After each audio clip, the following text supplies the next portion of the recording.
Hello guys, তো তোমরা তোমার থাম্বনেল দেখে প্রথমে বুঝেই গেলে যে আমি কোথায় গিয়েছিলাম। তাও আরেকবার বলে দিই, তো আমি গিয়েছিলাম আমার বান্ধবী সুষমার দিদি বিয়েতে।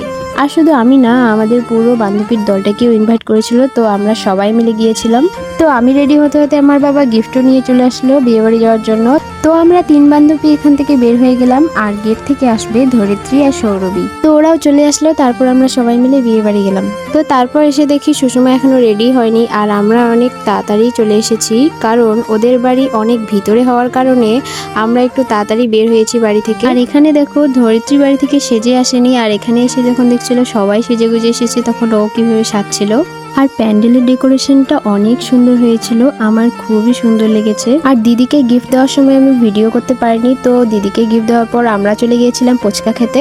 আর তারপরে অনেক রাত হয়ে গেছিল, তাই আমরা চলে এসেছি খাওয়া দাওয়া করতে। আর আজকে আমরা আর বাড়ি যাব না, কারণ সুষমা আমাদেরকে আজ আর বাড়ি যেতে দিচ্ছিল না। তো আমরা সারা রাত থেকেছিলাম, বিয়ে দেখেছি। আর বিয়ে অনেক তাড়াতাড়ি শেষ হয়ে গেছিল, প্রায় 1টা-1:30টার দিকে।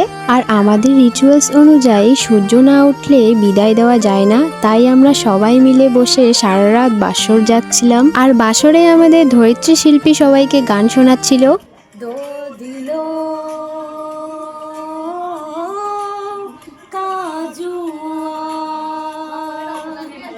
তো এইভাবে মজা করতে করতে সকাল হয়ে যায়, আর তারপর দিদিকে বিদায় দেওয়া হয়। আর তারপরে বাড়ির সবাই অনেক ইমোশনাল হয়ে গেছিলো, আর সুষমার মনটা অনেক খারাপ হয়ে গেছিলো, তাই আমি ওকে একটু হাসানোর চেষ্টা করছিলাম।